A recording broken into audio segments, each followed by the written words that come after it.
Hey, it's Paris. You know I love sparkly things, right? Like stars. Duh.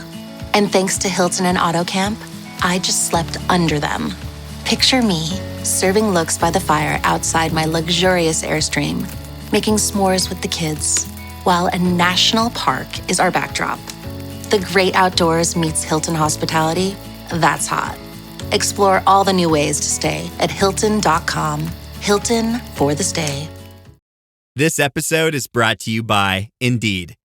When your computer breaks, you don't wait for it to magically start working again. You fix the problem. So why wait to hire the people your company desperately needs? Use Indeed's sponsored jobs to hire top talent fast. And even better, you only pay for results. There's no need to wait. Speed up your hiring with a $75 sponsored job credit at Indeed.com/podcast. Terms and conditions apply. Hello and welcome to I Talk to Ghosts. I'm your haunted host, Jennifer, a professional medium and a teller of ghost stories. Tonight, I'm going to share with you ghost stories with the theme of haunted blankets. I was inspired by this theme because I was recently thinking about how in a lot of ghost stories, people will throw their blankets over their head in response to seeing something creepy or ghostly in their room. Is there an inherent belief that our blankets can keep us safe? Kind of like holding up a crucifix to a vampire? So I thought, what if the blankets were the scary element in the paranormal experience? So I researched and searched for stories that involve haunted blankets. And I guess from there, it would be time to retreat to the pillow fort. So I hope you enjoy these ghost stories tonight. After the spooky, stay for the spiritual. I have a new in-studio spirit reading for my guest, Jen. I love to share my work as a medium, so you know what to expect from a session with me. You get a glimpse as to what it's like to be in this psychic space. That's later on in the podcast. But first, you might want to second guess tucking yourself in. The haunted blankets are arriving right now.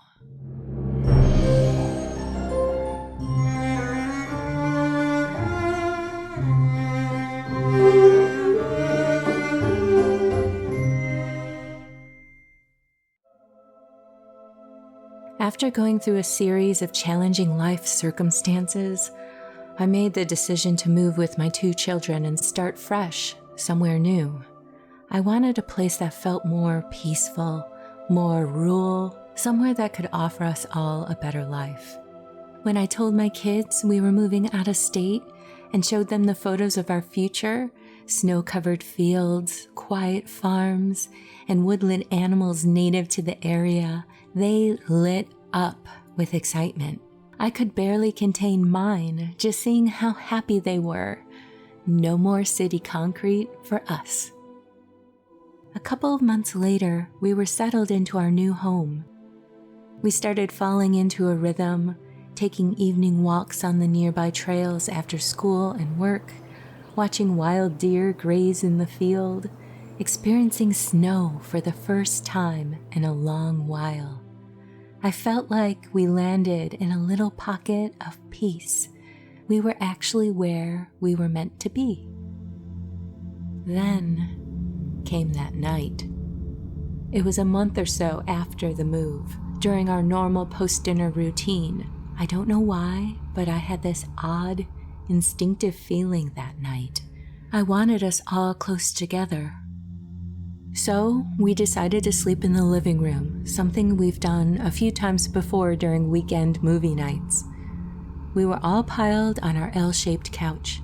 My daughter and I were watching a TV show while my son had already fallen asleep on the other end of the sofa.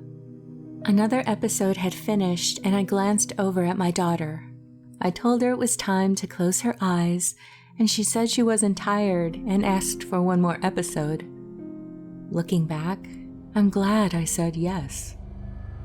Just as the new episode began, a shaking movement started from the area where my son was sleeping, violent shaking. My head snapped in his direction to figure out what was going on. Was he having a seizure? But it wasn't him. It was his blanket. The blanket, just the blanket, was shaking. Not a little. It trembled and jumped as if someone were shaking it from underneath or grabbing at it. But my son was lying completely still. He wasn't moving at all. And for some reason, this wasn't waking him up. My daughter and I shot upright from the couch. "Do you see that?" I shouted in panic. Her eyes were wide with terror as she asked me what was happening. I moved quickly, my hand reaching out towards the blanket, heart pounding in my throat. And just before I could touch it, the blanket lifted straight into the air as if someone grabbed one corner and yanked it upward. No windows open, no fans, no explanation. I stood frozen. My daughter was screaming behind me, and my son remained completely still and asleep. Until I touched him. He shot up and scrambled over to me, wide-eyed and frightened. I turned on every light in the living room. There were other strange things that happened that night, but nothing came close to that moment with the blanket. But it was enough. I wasn't going to continue to stay there with my children. We packed bags, just clothes and essentials, and drove to a motel that week. We stayed with friends until we could find a new place. I threw away the blanket, just in case.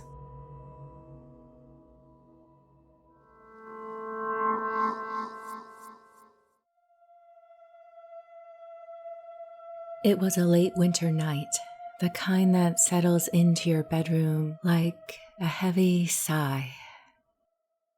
I climbed into bed early, wrapping myself in my thick comforter, and I let the silence hum around me.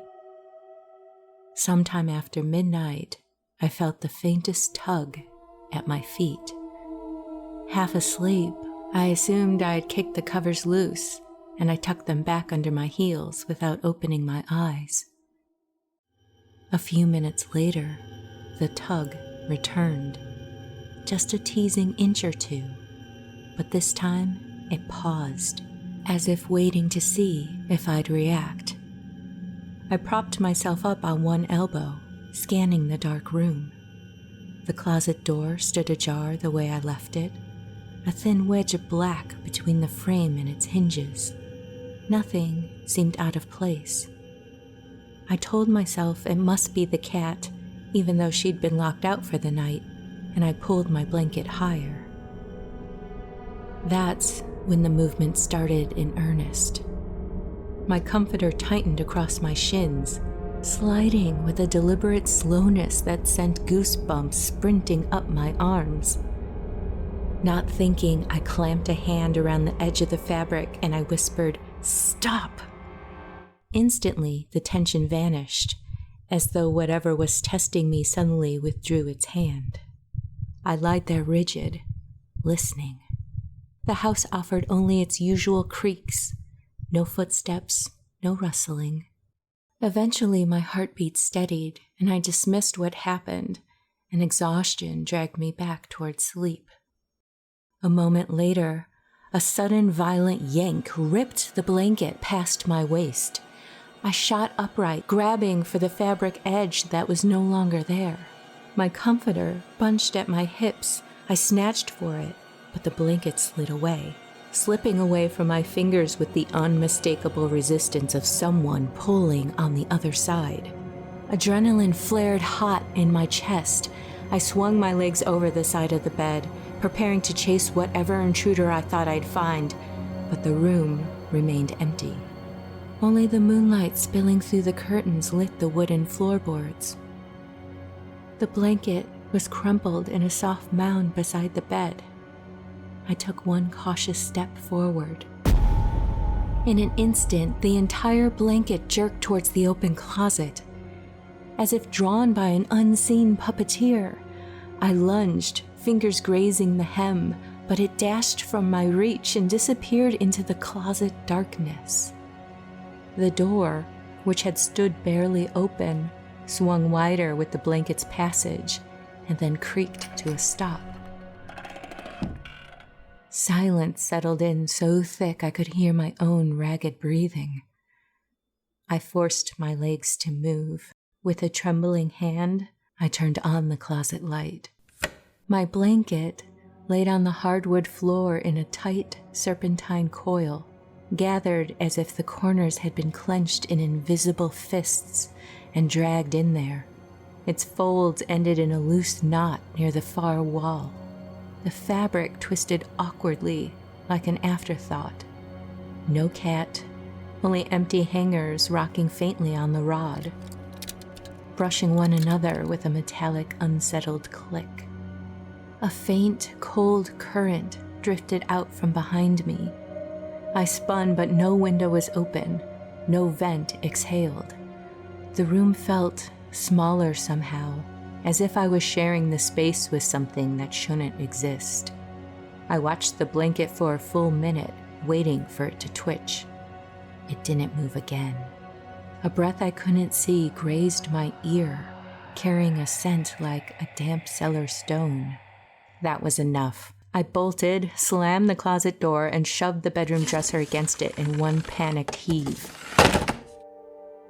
Only when the first gray blush of dawn crept through the curtains did I dare slide the dresser away and peek into the closet. The blanket remained exactly where I'd last seen it, coiled and discarded. I left it there for 3 days. Each night I slept under a different blanket in a locked guest bedroom across the hall. On the 4th day, I gathered my courage, grabbed the blanket, and carried it to the curb for trash day. I still sleep with my bedroom door closed and the closet locked shut. Sometimes, as I'm drifting off, I swear I can feel a gentle tug at my feet again, like something wants to pull me away into the dark.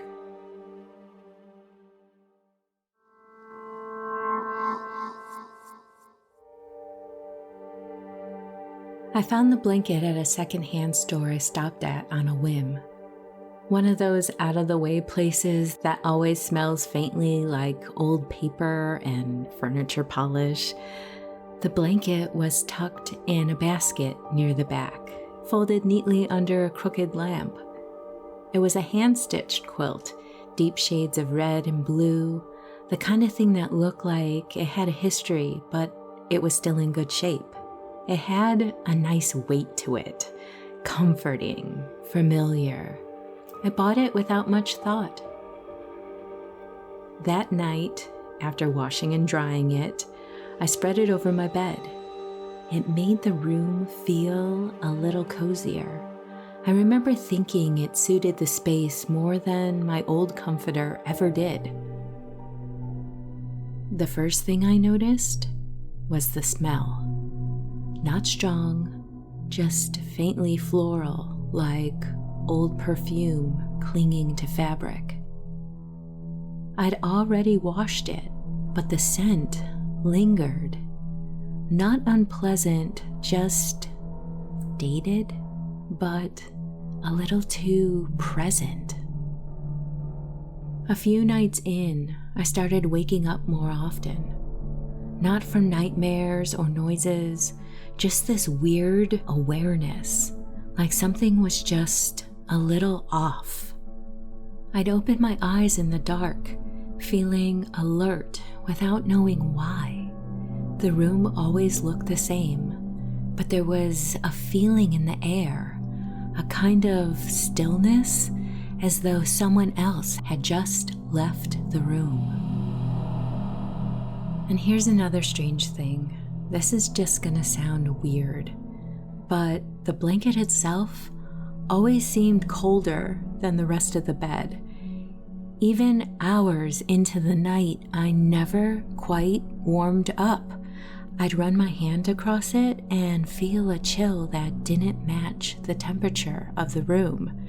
You might joke, oh, great, free air conditioning, but it was unsettling. Then, I began to notice how it moved around during the day. I'd fold it and set it at the end of the bed before work, And when I came home, it would be halfway unfolded or carefully spread across the bed, smoothed out like someone had taken their time. I assumed I was misremembering, maybe bumping it in the morning rush, but it kept happening. And one morning, I found it draped across the armchair in the corner of the room, and I had not put it there. And yes, I lived alone. That same day, I noticed something new, a set of initials stitched in one corner of the quilt, E.S. I hadn't seen them before, but it was neat, careful embroidery. Someone had claimed this blanket, taken pride in it when they created it. And the more I looked at it, the more I noticed details that hadn't stood out at first. One square had a reddish stain, faint but deep in the fibers. Another had a stitching that had been repaired at some point, sloppily, with thread that didn't match. These weren't the signs of simple aging. They felt emotional, like something had happened to this blanket, like it had been through something and carried memory. Eventually, I folded it and placed it in the linen closet, not because I was scared, exactly, just unsettled. It didn't feel like mine to use anymore, and the blanket's still in there. And every so often, I find the closet door open, just a crack. Or I think I hear a soft, shifting sound in the hallway at night, like fabric moving gently against itself. I don't think the blanket wants anything from me, but I also don't think it's ready to be forgotten.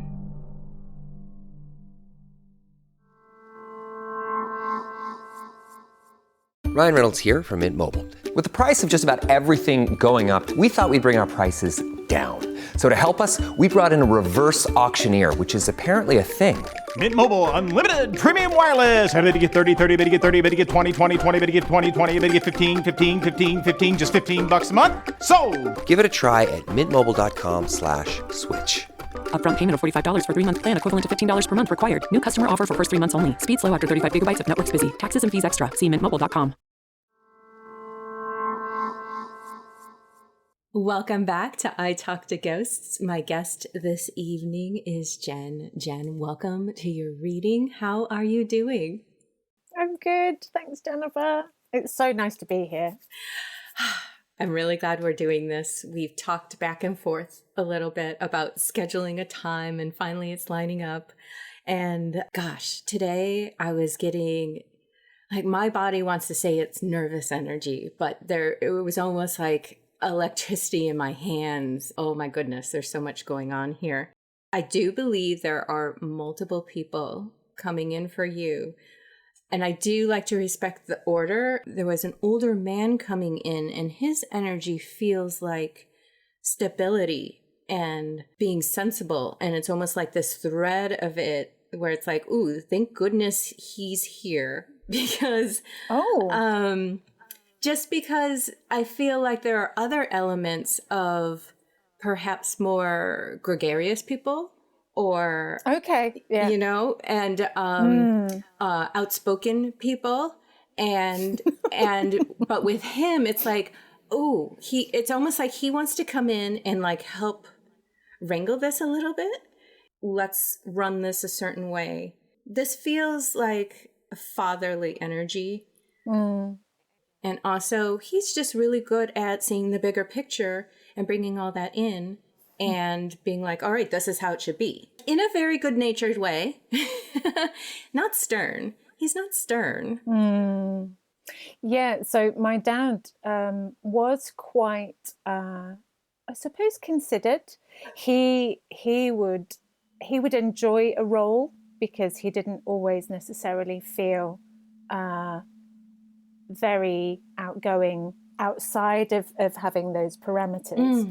And I think sometimes as well, he utilized purpose as a kind of reason for being, you know, that one step in front of the other sort of type consistency. Yes. I think he found it quite reliable, but also he needed to be that for me as I was growing up. Yeah. So it makes sense.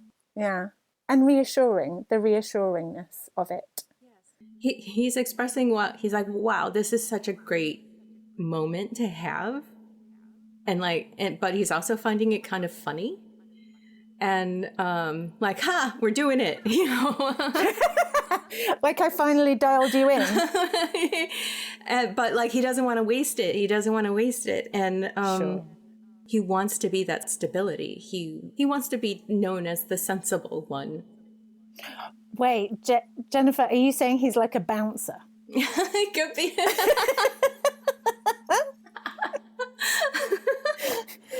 Because that would fit. He's lighting up at the idea of a pub. Yeah. Did he have a cap that he would wear? He did have hats. He had favorite hats.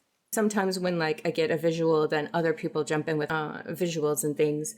I was seeing a bicycle. So my mum had a bike that she loved to ride, but also my dad's dad had a bicycle that he decided he wanted to get back on at the age of like 83 in the snow. So he fell off and broke his hip. So, but we grew up in a very flat city. So cycling was always, you know, an option, a really easy go-to. Yeah. Let me give him a moment. Are there other people in your family who are just like, charge ahead, let's go? Oh, yes. And I'm like, no, I want to be like, yeah, let's do it. But I'm like, no, let's give Dad a chance here to, yeah, okay, I'm glad we have this moment. He wants to acknowledge how hard these losses have been. And it's like, the floor dropped out, the foundation got removed. Yeah. And then to have to not only grieve, but to look at things like, what do I do now? He wants to say how proud he is of you and that you do know who you are and he loves who you are and you can handle anything and you have handled anything. And he just wants to say how proud he is of you, and he wants to acknowledge that. Does that make sense? Thank you. Yeah, it does. I think I only remember him ever saying once, because he used to struggle with any kind of emotional. I mean, he was very approachable, but I think he didn't necessarily have that culture of upbringing where that was freely expressed. So for him, it was. I felt it, but it wasn't necessarily acknowledged, if ever. Maybe once in a blue moon, but I do appreciate that from him. He was like, that was really, really hard and dark. Yes. And it's a shame as humans that in the moments that we really need to be human together, that we're, you know, society just doesn't set us up for it, and that's hard. And he's like, say it while you can, is the advice he's coming in with. And yeah, that feeling of the floor, the foundation being gone, and then feeling so shaky and vulnerable afterwards, it's so difficult to go through. And he's like, if I have the opportunity, I want to talk about this. But he wants to leave it with those good memories. All of that still exists. And your dad just really wants to emphasize how important it is to laugh together and create moments for ourselves. Well, levity was very hard won, I think, for him and for his family. It certainly was for us, you know, like when I was growing up. But it didn't mean it wasn't there. It was just...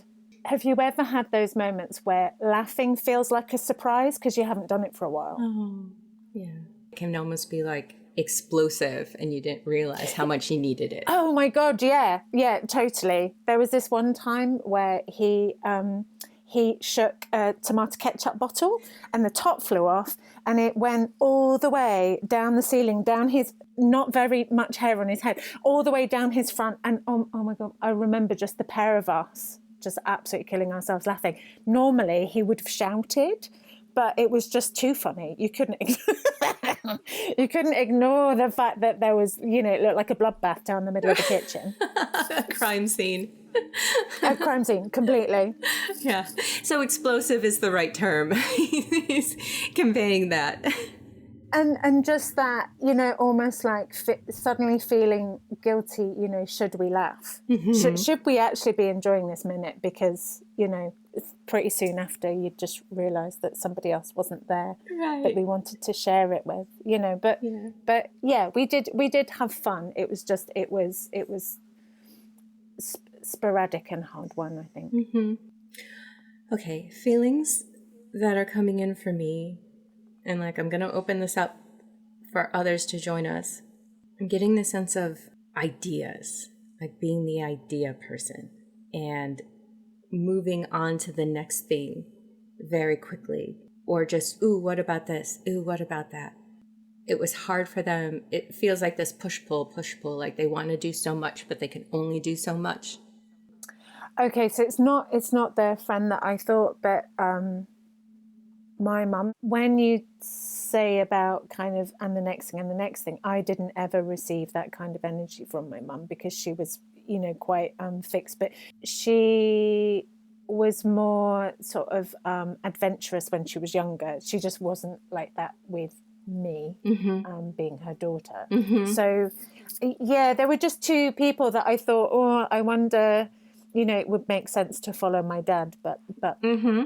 The feelings that are coming in with me with her is she had a lot to offer, and that the people who knew her benefited from that she was in their life. She feels shiny to me, like, wow, she had gifts. Yeah, like she had gifts, and she was very talented. There's a kindness to her. She's like the variety pack. I feel.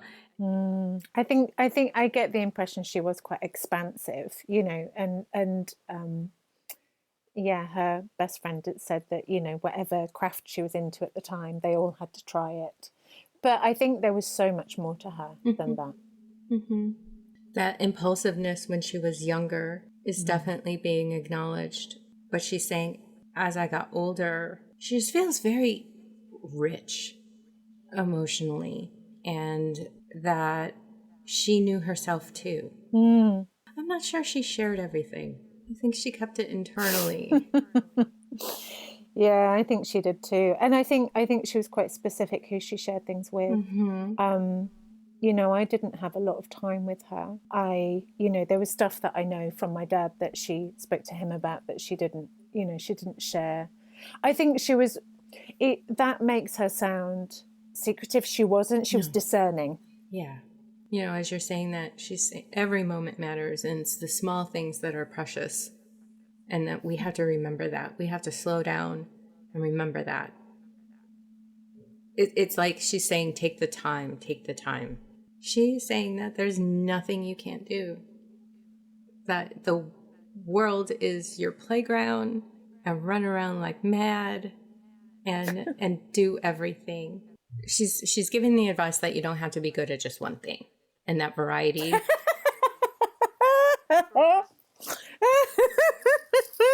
I was talking about this just a couple of hours ago. Variety is so important, and you don't have to pick just one thing and be good at it. You enjoy all of it, and that's why she's like, the world's your playground. And what about focus? Like, this is what I was talking to a friend of mine today about, because she was good at loads of things, right? And she enjoyed loads of things. And I'm really similar. But sometimes I feel like it's confusing. It's confusing, and sometimes it's hard to get that depth. So I love, going from one table to the next. I love it. I love it. It's like a buffet of things and skills and opportunities. But would there have been one thing that she would have picked, or was it just, nope, do everything? Okay. This is her advice. Don't step out of the process to judge the process. And whether or not you finish something isn't the point. It's getting you to where the next thing is. You know, you enjoy it in the moment. And you know how earlier she was like, it's the moments, everything is precious.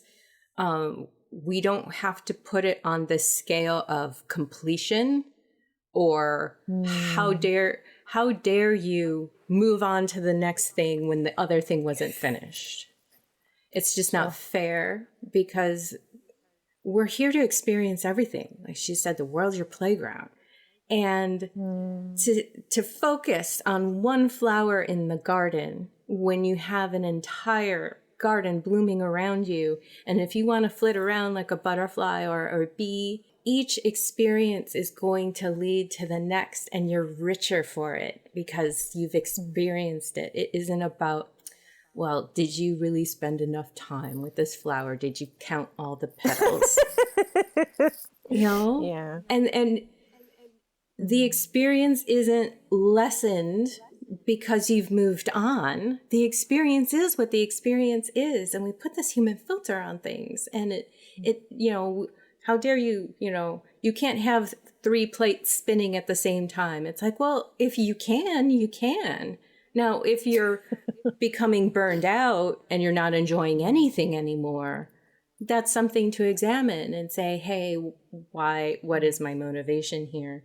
But don't ever feel like you have to time capsule any certain thing and until it's complete and graded and has a gold star on it, you're not allowed to move on. It's not fair. It's not fair to do that to yourself. Yeah, complete sense. And it's funny you should mention the word burnout, because I do feel like I get that type. I mean, both of my parents were very sort of similar, but in very sort of, they expressed it in very different ways. But I do feel I get that boom and bust essence from her quite a lot. Pure, and I think often it's because, have you heard that phrase, your eyes are bigger than your belly? I see this smorgasbord of experiences, or, I mean, usually it's process and craft and art and creativity. And I want to do lots of things, but sometimes my body just goes, no, Yeah. you can't cash that check. So for me, pacing, it's really interesting that, you know, I think I could have potentially learnt quite a lot from her, just for the enjoyment, because I think sometimes that pendulum will swing. And for her, the pendulum swung in a really, really not so very nice way, health-wise, you know, and I just think sometimes when I'm making things, I just think, oh, she'd love this.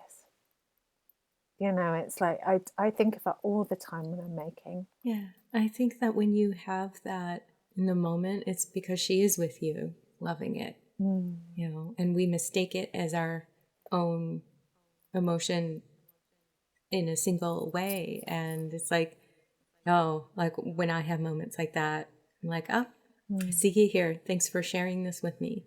Starting to feel life that way. It's okay to be focused on one thing, then switch to the other, then maybe switch to a third. Eventually, you know, you'll trust that you will come back to the original, but it's almost like you're taking that creative break from something, or that mental or emotional break from something, to feel rejuvenated by something new. And that's okay. And even if you never get back to the original project, it served its purpose. You know, you've moved on, and that's okay. You know, it served its purpose. You had the experience, and that is its worth. This is an odd sentiment that was coming in. Would she be working on something and maybe working on it so long that she lost the daylight? And it's like, how are you still working? I sometimes do that. And yeah, I can lose a lot of time being hyper focused, but I do that. We had this thing in our house where you weren't really supposed to put the big lights on. So I think we were all pretty much of that sort of vocabulary of like, you wouldn't necessarily put a big light on to do focus work. It's kind of odd, but yeah. But I think both of them were quite hyper-focused sort of personalities. Yeah. This is completely jumping tracks. Either IVs or needles. Was there a lot of that? Yes. She had type 1 diabetes, so when she was alive, there were quite big needles that we had in our home kit. But she had to have many IVs when that wasn't controlling her diabetes. There are other impressions that were like floating around out there. One of them, like something about the dentist or a dentist office. It's an older building that was coming up, and then that was leading me to nurse vibes. Okay, so, well, I mean, I hate the dentist. That was a really, like, strong theme in my childhood. Okay. Because I had a particular dentist that was awful. But my grandma was a nurse. Okay. And a midwife. So that's my mum's mum. Okay. And she loved things like that. So, you know. Okay. It's funny how, like, it's almost like this ball of clay where it's like, oh, like we were talking before we came on, like, keep the like with the like, right? Yes. So it's another reason why I like to explain my process, because it's like, oh, well, they were bringing up the dentist and like going to a dentist's office. And then it's like, well, oh, I'm feeling this nursing vibe come in. And because, you know, we're kind of going down that thread a little bit if someone wants to jump in. And then it's like, oh, yeah. And because this felt very older, like back in the day. And so it's like, well, is it World War II or is it just like people in need type of thing? And just all those emotions coming in and trying to translate it and figure it out. That would make sense if knowing how she would like to elbow in. Yeah. Do you remember when? Oh, by the way. She yeah, she seems very gregarious. She seems like she's the type of person who is comfortable shouting over the crowd to get the attention and say, hey, wait a minute, what about this? Like just being gregarious like that and being able to express herself. And then saying, oh, no, I'm not like that. I'm seeing someone singing. I'm seeing someone's mouth open like, you know. Both my parents sang. And I think my gran used to quite like, you know, displaying her pipes a bit. But it was more, you know, like tinkling the ivories, old-fashioned stuff. But my parents were very, like, they loved playing music and singing together. Yeah. And I have some messages I did write down for you. Okay. From the collective before we met. So let me give you these, okay? All right. Okay. Remember to rest and heal, meditate, and take a spiritual approach to things. Like, and that's kind of tied into the rest. Like, take the time to just let things breathe and let yourself breathe, and so that you can spiritually plug in. Our spirituality tends to get thrown to the wayside when we're rushing or just too busy. Like we have to make a little space, and there's just a little bit of an emphasis on some rest there. It's like, hey, it's okay to take some time, or make sure to take little breaks. External input is too influential. Oh, okay. Make sure that, again, with that rest or that meditative, that it's all internal input. Okay. Just because they're just like, oh, the external input is just so easy to sway you. Yeah. So just, know that, and that you deserve that time to have that inner reflection with things. Oh, and it's also a great time to remove or separate yourself from any given situation that might need it. And that could just be like taking a break from it and seeing something new, like physically going somewhere else to get that mental break from something if you need it. Yeah. And that could just be good advice in general. Like if you feel kind of burned out, go to the park, or go for a walk. Get out of it. physically get out of it. Change is good, and new experiences will be a benefit for you. Ooh. Does any of that resonate for you right now? It does, and I think that I'm starting to hear those that sort of drive and lean into, like, I'm accepting more now that I do need those momentary breaks, that I do need to step outside. Like, I do find that if I go outside, I get a reset. Really, I mean, I've got a dog, so that's it. I've got the perfect excuse. But for me, the outside is really important. But I love being at home, and I can get very sort of stuck sometimes, so it's really good to have that reminder. But it's I find that I'm getting very distracted by external messages, particularly with like the internet and things, and it's muddying some of my process. To sort of hark back to that word again, it's really easy to allow that to come through. And I was wondering if potentially having almost like a bit more of a set morning before I even go into, open up that kind of world and window, that maybe it might be more helpful to just take that one step further and not engage at all, and just sit with my whatever practices I have before I then, go on to do the rest. And it's funny how I've just been sort of thinking about this recently. Yeah, connect with yourself first, and then you're coming from that space. So even if you get influenced, it can bounce off you a little bit more. Yeah, and it's easier said than done, though, isn't it? I know. But it's having a reason to. I think so often that sort of sit and meditate sort of vibe is because it's good for you. And actually, but it's like if it helps me to focus on what I'm doing or making, actually, that's another really good reason to quieten down. Even just 10 minutes, it doesn't have to be all day, or even every day. It's just when you feel like you need it and you feel really distracted or unfocused, or like your attention isn't your own, your energy isn't your own. Yeah. Go ahead and remember yourself. Yeah. I didn't ask you. Do you have a personal ghost story? Oh my God, share? I've got loads. Yes. Let's hear one. Oh my goodness. Okay. So because you ask this regularly, I have sort of thought occasionally, like, what would I share with Jennifer? Like, what? But I mean, there are a few, just because my family were very spooky accepting, like apparently my mum saw Roman soldiers across the Yorkshire moors once, that kind of thing. But I think the one that I'm going to share with you is when I was in my early 20s, I went to New Zealand, and I went to chase a boy.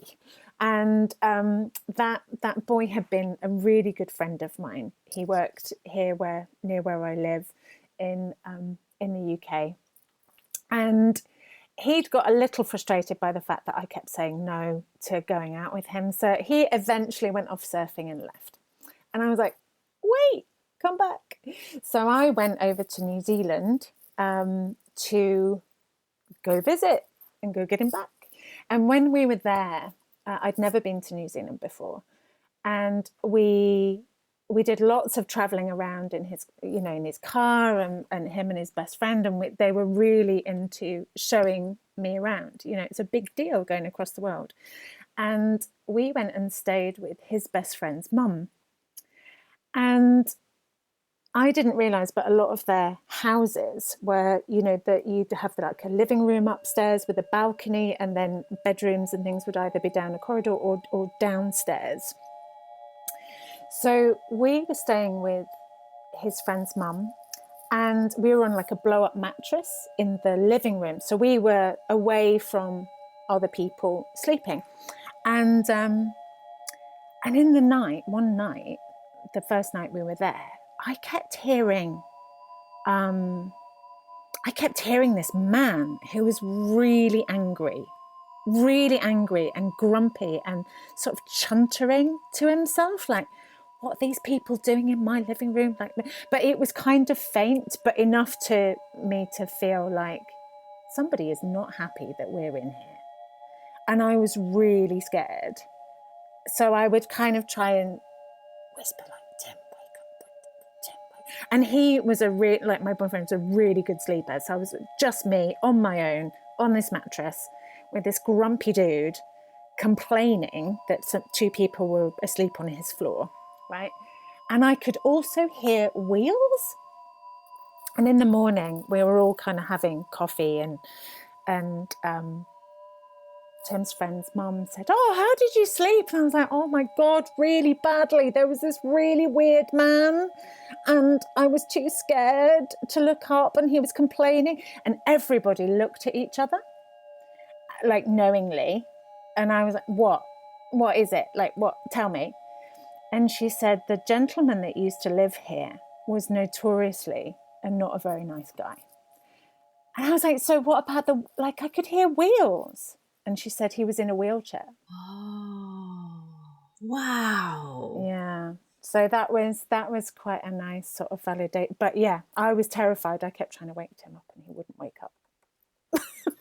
Wow. So did it sound like something was squeaking, like a wheel was? Yeah, just going over like a wooden floor. But I felt crackers. I just thought, oh my God, like, what's going on? And you know how you kind of brush things off sometimes when something's really out of context. Mm-hmm. But I mean, it was enough to wake. I'm quite a light sleeper anyway. But yeah. But then to have everyone say in the morning, "Oh yeah, that guy used to live here." Yeah, that's spot on. And that confirmation and validation is just, it can be fascinating and so creepy at the same time. Completely. And also, like, what a thing to suddenly declare over breakfast. It's like, actually, right. I heard something really weird in the night. So it kind of separates the wheat from the chaff in terms of people. Like, they could have easily said, oh, it was nothing. Mm-hmm. But actually they all looked at each other and I was like, what do you know? Yeah. I love it. Okay. So my next question is, did you have to sleep up there again another night? No, we left that day. But I did say, if we're going to be coming back this way, I'm not sleeping in the living room. Well, thank you for the goosebumps. And it's been so lovely talking with you and being able to share all this with you. And if the emotions, if I could take them out of me and just give them to you so you can feel what I feel, and hopefully you can, because your family loves you and they're always with you and they want to support you so much, and they do support you so much. So I would love to give you another reading sometime, because I know that there's more out there and we don't necessarily have to record it, but I'd love to keep chatting with you. Thank you. That's really generous of you. And I've really enjoyed it. And I'm really glad that my dad, came through, especially as at the off, because, I could definitely sort of sense that holding. But there's a lot of them in spirit, so I can appreciate that it might be a little jostling. Their history was slightly complicated, but they were my complicated, they were my people. So I would really appreciate and welcome any more time, that you have, but I don't necessarily expect it. I'm really grateful for the time that you've given me already. Oh, you're so welcome. And with that, dear listener, we've reached the end of this episode of I Talk to Ghosts. I hope you've enjoyed my spirit work that I shared this episode. And a quick special note, this month I did open my calendar for available sessions, and I am so grateful that those sessions have been booked. I'm going to reassess my time in August and see if I can open up more dates soon, but you can always go to italktoghosts.com/readings for more details. I also hope that you enjoyed the ghostly tales of haunted blankets. Have you ever had an experience that you can't explain with your comforter or quilt? I would love to hear about it, so please reach out. In the meantime, wherever you wander off to, in this world or the next, just remember, come back and visit with me. Have a lovely evening and good night.